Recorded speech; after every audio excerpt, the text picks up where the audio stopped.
एक बार एक गहरी शांत रात में अबू जहल के नेतृत्व में कुछ काफिरों ने पैगंबर मोहम्मद सल्लल्लाहु अलैहि वसल्लम के घर को घेर लिया।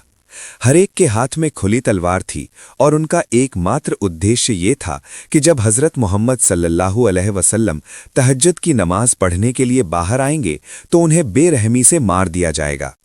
दूसरी ओर महान अल्लाह रब्बुल आलमीन ने फरिश्ते जिब्राइल को पैगंबर मोहम्मद सल्लल्लाहु अलैहि वसल्लम के घर भेजा।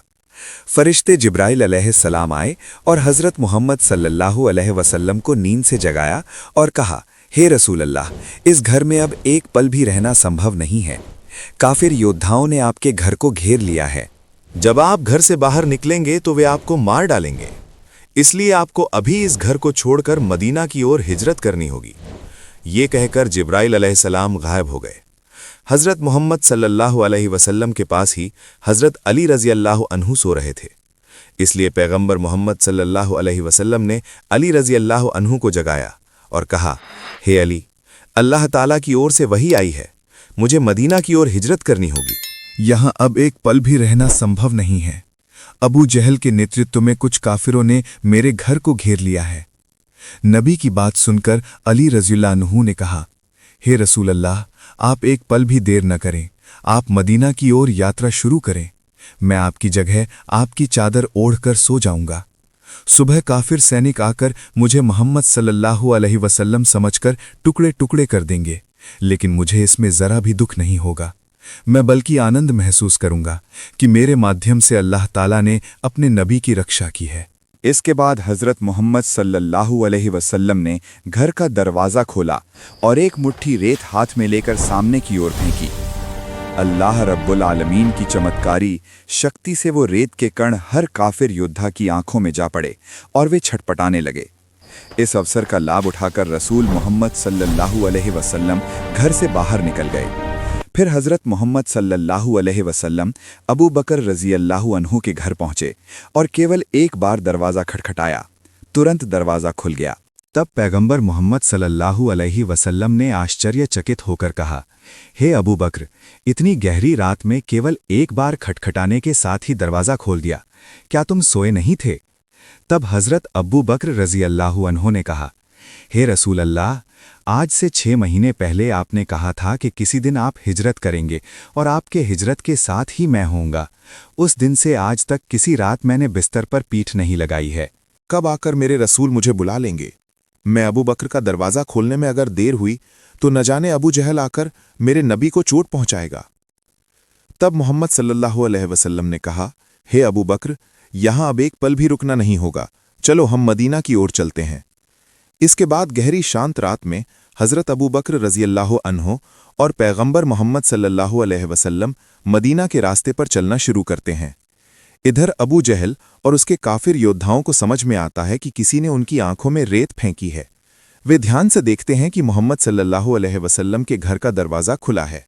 अबू जहल और उसके काफिर योद्धा हजरत मोहम्मद सल्लल्लाहु अलैहि वसल्लम के घर के अंदर प्रवेश करते हैं और देखते हैं कि हजरत मोहम्मद सल्लल्लाहु अलैहि वसल्लम के बिस्तर पर चादर ओढ़ पर हजरत अली रज़ियल्लाहु अन्हु सो रहे हैं। तब वे हजरत अली रज़ियल्लाहु अन्हु से पूछते हैं, मोहम्मद सल्लल्लाहु अलैहि वसल्लम कहाँ हैं? हजरत अली रज़ियल्लाहु अन्हु शेर की तरह जवाब देते हैं, क्या मैं जानता हूं? तुम ही तो उनकी पहरा दे रहे थे, तुम ही बताओ वे कहाँ हैं? ये कहकर हजरत अली रज़ियल्लाहु अन्हु वहां से चले जाते हैं। इसके बाद अबू जहल और उसके योद्धा पैगंबर मोहम्मद सल्लल्लाहु अलैहि वसल्लम के पैरों के निशान का पीछा करते हुए हज़रत अबू बकर रज़ी अल्लाह ताला अन्हु के घर आ जाते हैं। अबू जहल हज़रत अबू बकर रज़ी अल्लाह ताला अन्हु के घर के दरवाजे पर आकर जोर जोर से खटखटाना शुरू करता है। तब हज़रत अबू बकर रज़ी अल्लाह अन्हु की छोटी बेटी अस्मा दरवाज़ा खोलती है। अबू जहल पूछता है, क्या यहाँ मोहम्मद सल्लल्लाहु अलैहि वसल्लम आए थे? छोटी बेटी अस्मा जवाब देती है, मैं तो नहीं जानती, मैं सो रहा था। तभी अब्बू जहल ने कहा, तुम्हारे पिता अब्बू बकर कहाँ हैं? अस्मा ने कहा, मेरे पिता घर पर नहीं हैं, मुझे नहीं पता कि वे कहाँ हैं। अब्बू जहल गुस्से से फट पड़ा और छोटी लड़की अस्मा के सिर पर इतनी जोर से मारा कि अस्मा के कान से तुरंत खून बहने लगा और अस्मा जमीन पर गिरकर चिल्लाने लगी और कहने लगी, बाबा बाबा, अब्बू जहल मुझे मार रहा है। दूसरी ओर पैगंबर मोहम्मद सल्लल्लाहु अलैहि वसल्लम और हजरत अबू बकर रजी अल्लाह अन्हो रेगिस्तान के रास्ते मदीना की ओर जा रहे थे। ठीक उसी समय अचानक छोटी लड़की अस्मा का रोना हजरत अबू बकर रज़ियल्लाहु अन्हो के कानों तक पहुंच गया। हजरत अबू बकर रज़ियल्लाहु अन्हो ने स्पष्ट सुना कि उनकी बेटी अस्मा बाबा बाबा कहकर चिल्ला रही है। तुरंत हजरत अबू बकर रज़ियल्लाहु ताला रुक गए और पैगंबर मोहम्मद सल्लल्लाहु अलैहि वसल्लम से कहा, है अल्लाह के रसूल, मुझे लगता है कि अब्बू जहल मेरे घर आया है। मेरी तलाश में मुझे ना पाकर शायद मेरी छोटी बेटी अस्मा पर अत्याचार कर रहा है। तब पैगंबर मोहम्मद सल्लल्लाहु अलैहि वसल्लम ने कोमल स्वर में कहा, हे अबू बकर, क्या तुम घर वापस जाना चाहते हो? हजरत अबू बकर रज़ियल्लाहु ताला अन्हो ने जवाब दिया, हे अल्लाह के रसूल, मेरी छोटी बेटी अस्मा नहीं, मेरे परिवार के प्रत्येक व्यक्ति को अगर अबू जहल बेरहमी से मार डाले फिर भी मैं आपको छोड़कर पीछे नहीं जाऊंगा। हे अल्लाह के रसूल, चलो एक पल भी देर नहीं करनी चाहिए, हमें मदीना की ओर आगे बढ़ना चाहिए। ये कहकर हजरत अबू बकर रज़ियल्लाहु अन्हो और पैगंबर मोहम्मद सल्लल्लाहु अलैहि वसल्लम मदीना की ओर आगे बढ़ने लगे। फिर चलते चलते एक समय पैगंबर मोहम्मद सल्लल्लाहु अलैहि वसल्लम ने कहा, हे अबू बकर, सुबह सादिक हो गई है, कुछ ही देर में सुबह हो जाएगी और सुबह काफिर सैनिक हमें दूर से देख सकते हैं, इसलिए चलो किसी एक जगह हमें शरण लेनी होगी। तब हजरत अबू बकर रज़ियल्लाहु अन्हु ने कहा, हे अल्लाह के रसूल, सामने एक पहाड़ दिखाई दे रहा है, उस पहाड़ की किसी एक गुफा में हम शरण लेंगे। इसके बाद पैगंबर मोहम्मद सल्लल्लाहु अलैहि वसल्लम और हजरत अबू बकर रज़ियल्लाहु अन्हु उस पहाड़ पर चढ़े। तब हजरत अबू बकर रज़ियल्लाहु अन्हु ने कहा, हे अल्लाह के रसूल, पहाड़ की गुफा में बहुत सारे जहरीले सांप हो सकते हैं, आप थोड़ा बाहर इंतजार करें, मैं अंदर जांच करके आता हूं। ये कहकर हजरत अबू बकर रज़ियल्लाहु अन्हु गुफा के अंदर प्रवेश करते हैं और गुफा साफ करके फिर पैगंबर मोहम्मद सल्लल्लाहु अलैहि वसल्लम को बुलाया। रेगिस्तान में पैगंबर मोहम्मद सल्लल्लाहु अलैहि वसल्लम चलते चलते बहुत थक गए थे, इसलिए पैगंबर मोहम्मद सल्लल्लाहु अलैहि वसल्लम हजरत अबू बकर रज़ियल्लाहु अन्हु की जांग पर सिर रखकर थोड़ा आराम करने लगे। हजरत अबू बकर रज़ियल्लाहु अन्हु ने देखा कि पहाड़ की गुफा के अंदर बहुत सारे जहरीले सांपों के बिल दिखाई दे रहे हैं। हजरत अबू बकर रज़ियल्लाहु ने सोचा कि इन बिलों से जहरीले सांप निकलकर अल्लाह के नबी को चोट न पहुंचाएं। ये सोचकर हजरत अबू बकर रज़ियल्लाहु ने बिलों को बंद करना शुरू कर दिया। हजरत अबू बकर के शरीर पर एक चादर थी, उन्होंने उस चादर को फाड़ फाड़ कर प्रत्येक बिल को बंद करना शुरू कर दिया, लेकिन एक बिल बंद करने के लिए उनके पास चादर नहीं थी। हजरत अबू बकर रज़ियल्लाहु अन्हु ने तब उस बिल को अपने पैर से दबा दिया ताकि उस बिल से कोई जहरीला सांप बाहर न निकल सके। हजरत अबू बकर रज़ियल्लाहु ने उस बिल के मुंह पर दृढ़ता से पैर रखकर उसे रोक रखा था। उस बिल की अंधेरी गहराई में एक जहरीला सांप छिपा हुआ था। सांप बार बार बिल से बाहर आने के लिए छटपटा रहा था, लेकिन हजरत अबू बकर का पैर उसे रोके हुए था। एक समय उस विष ने उनके पैर पर हमला किया, एक बार नहीं बल्कि लगातार 3 बार। तीव्र दर्द उनके शरीर में फैल गया। हजरत अबू बकर समझ गए कि किसी जहरीले प्राणी ने उनके पैर पर हमला किया है, फिर भी उन्होंने अपना पैर 1 इंच भी नहीं हटाया। सांप का जहर उनके शरीर में फैल गया, उनका शरीर नीला पड़ गया और उनकी आंखों से आंसू बहने लगे। वे आंसू की बूंदें मानो हृदय में गहरे प्यार के साथ प्रिय नबी हजरत मोहम्मद सल्लल्लाहु अलैहि वसल्लम के गाल पर गिरीं। उसी क्षण नबी की नींद टूट गई। वे जाग उठे और चिंतित स्वर में बोले, हे अब्बू बकर, तुम्हें क्या हुआ है? तुम क्यों रो रहे हो? क्या तुम्हें परिवार की याद आ रही है? क्या तुम्हारा मन पत्नी और बच्चों के लिए बेचैन हो रहा है? तब हजरत अबू बकर रज़ियल्लाहु अन्हु ने गहरी भक्ति और प्यार के साथ कहा, या रसूल अल्लाह, हे अल्लाह के प्यारे नबी, मैं अल्लाह की कसम खाकर कहता हूं कि मेरी पत्नी, बच्चों या परिवार के प्रति मेरा प्यार कभी भी आपके प्रति मेरे प्यार से बड़ा नहीं हो सकता। मैं रो रहा हूं क्योंकि शायद किसी जहरीले सांप ने मेरे पैर में काट लिया है। ये सुनकर प्रिय नबी सल्लल्लाहु अलैहि वसल्लम ने तुरंत हजरत अबू बकर के पैर पर अपनी मुबारक जुबान की लार लगा दी। अल्लाह रब्बुल आलमीन की असीम कुदरत से पल भर में हजरत अबू बकर सांप के जहर से पूरी तरह मुक्त हो गए। उसी समय अबू जहल के नेतृत्व में काफिर बाहर ही उस पहाड़ पर पहुंच गए। उन्होंने नबी मोहम्मद सल्लल्लाहु अलैहि वसल्लम और हजरत अबू बकर रजी अल्लाहु अन्हु के पैरों के निशान का पीछा करते हुए उस पहाड़ की गुफा के पास आ गए और वे एक दूसरे से कहने लगे, क्या बात है, यहां से आगे पैरों के निशान नहीं दिख रहे हैं। अबू जहल ने उन्हें आदेश दिया, तुम इस पहाड़ की अच्छी तरह तलाशी लो, निश्चित रूप से मोहम्मद सल्लल्लाहु अलैहि वसल्लम इसी पहाड़ के अंदर छिपे हुए हैं। उन्हें मिलते ही तुम मार डालना। इसके बाद अबू जहल के योद्धाओं ने पहाड़ की तलाशी शुरू कर दी। वे तलाशी करते करते एक समय उस गुफा के सामने पहुंच गए, जिस गुफा में नबी मोहम्मद सल्लल्लाहु अलैहि वसल्लम और हजरत अबू बकर रज़ियल्लाहु अन्हु ने शरण ली थी। महान अल्लाह रब्बुल आलमीन के आदेश से उस पहाड़ की गुफा के मुंह पर एक मकड़ी ने जाला बुना और एक कबूतर ने उस पहाड़ की गुफा के मुंह पर घोंसला बनाकर अंडे देना शुरू कर दिया।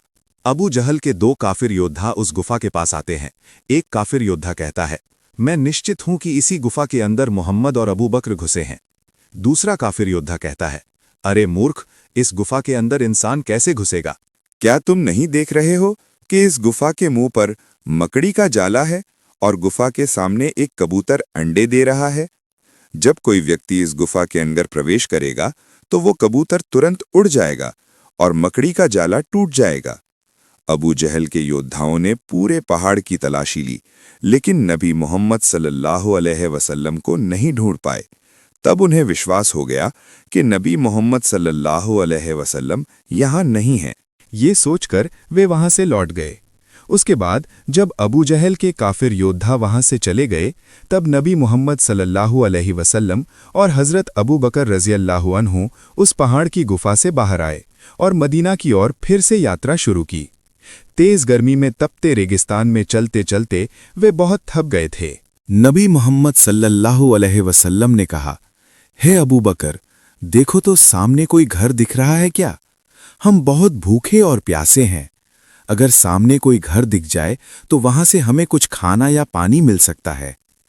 तब हजरत अबू बकर रज़ियल्लाहु अन्हु ने कहा, हे रसूल अल्लाह, इस रेगिस्तान में तो कोई घर नहीं दिख रहा है, लेकिन वो जो थोड़ी दूर पर एक घर जैसा कुछ दिख रहा है, चलिए हम उस ओर आगे बढ़ते हैं। फिर कुछ दूर आगे जाने के बाद नबी मोहम्मद सल्लल्लाहु अलैहि वसल्लम और हजरत अबू बकर रज़ियल्लाहु अन्हु उस घर के पास पहुंचे और वे बहुत आश्चर्यचकित हुए। आसपास कोई घर नहीं था। ऐसे सुनसान रेगिस्तान में ये घर कहां से आया? इतना कुछ न सोचते हुए नबी मोहम्मद सल्लल्लाहु अलैहि वसल्लम और हजरत अबू बकर रज़ियल्लाहु अन्हु उस घर के अंदर प्रवेश कर गए। नबी मोहम्मद सल्लल्लाहु अलैहि वसल्लम ने कहा, हे अबू बकर, देखो तो घर में कोई है क्या? तब हजरत अबू बकर रज़ियल्लाहु अन्हु ने कहा, घर में कोई है क्या? हम दो मुसाफिर हैं, हम बहुत प्यासे और भूखे हैं। उस घर के अंदर एक महिला थी जिसका नाम उम्मे मोहम्मद था। उम्मे मोहम्मद ने घर से उत्तर दिया, आप लोग कहाँ से आए हैं? तब हजरत अबू बकर रज़ियल्लाहु अन्हु ने कहा, हम मक्का से मदीना की ओर यात्रा कर रहे हैं। हम रेगिस्तान में चलते चलते बहुत प्यासे और भूखे हो गए हैं। उम्मे मोहम्मद ने कहा, हे पथिक, मेरे घर में तो किसी प्रकार का खाना नहीं है। मेरे पति सारा दिन रेगिस्तान में बकरियां चराते हैं और शाम को वे बकरियां लेकर आते हैं। उन बकरियों से थोड़ा दूध मिलता है, वो दूध पीकर हम पति पत्नी रात बिताते हैं। महिला की बात सुनकर हजरत अबू बकर रज़ियल्लाहु अन्हु ने कहा, हे बहन, क्या आप हमें थोड़ा पानी दे सकती हैं? हम बहुत प्यासे हैं। उम्मे मब्बत तब बोली, हे पथिक, हम रेगिस्तान में रहते हैं, यहाँ पानी मिलना असंभव है, लेकिन जब मेरे पति काम से लौटेंगे तब वो थोड़ा पानी ला सकते हैं। आप चाहें तो तब तक इंतजार कर सकते हैं। फिर पैगंबर मोहम्मद सल्लल्लाहु अलैहि वसल्लम ने अपनी दृष्टि फेरी और देखा कि उम्मे मबाद के घर के सामने एक बकरी रस्सी से बंधी हुई है। उन्होंने हजरत अबू बकर रज़ियल्लाहु अन्हु से कहा, हे अबू बकर, तुम इस महिला से अनुमति लो। क्या हम इस बकरी का दूध निकालकर पी सकते हैं? हजरत अबू बकर ने तुरंत उम्मे मबाद से विनम्र स्वर में कहा, हे बहन, यदि आप हमें अनुमति दें तो हम आपकी इस बकरी से कुछ दूध लेकर पीना चाहते हैं। घर के अंदर से उम्मे मबाद ने उत्तर दिया, हे पथिक, ये बकरी तो बहुत बीमार है, इतनी कमजोर है कि ये उठकर खड़ी नहीं हो सकती। इसके अलावा इसने कभी बच्चा भी नहीं दिया, तो इस बकरी से आप लोग दूध कैसे पाएंगे? तब हजरत अबू बकर ने शांति से मुस्कुराते हुए कहा, हे बहन, आप बस अनुमति देकर देखिए। हजरत अबू बकर की इस रहस्यमयी बात से उम्मे मबाद आश्चर्यचकित और हतप्रभ रह गईं। एक बकरी जो इतनी बीमार है कि खड़ी नहीं हो सकती, जिसने कभी बच्चा नहीं दिया। उस बकरी से दूध मिलने की बात, ये असंभव बात सुनकर उनका मन विचलित हो उठा। उत्सुक होकर उन्होंने घर की खिड़की खोली और इन दोनों पथिकों का चेहरा देखना चाहा। खिड़की खोलते ही उनकी दृष्टि पैगंबर मोहम्मद सल्लल्लाहु अलैहि वसल्लम के नूरानी मुखमंडल पर पड़ी। वो आश्चर्यचकित और हतप्रभ रह गई और बोल उठी, मैंने अपने जीवन में कभी इतना सुंदर व्यक्ति नहीं देखा। क्या कोई व्यक्ति इतना नूरानी, इतना महिमा मंडित हो सकता है? उम्मे मगाद आश्चर्य और मुग्ध होकर नबी की ओर देखने लगी, फिर बोली,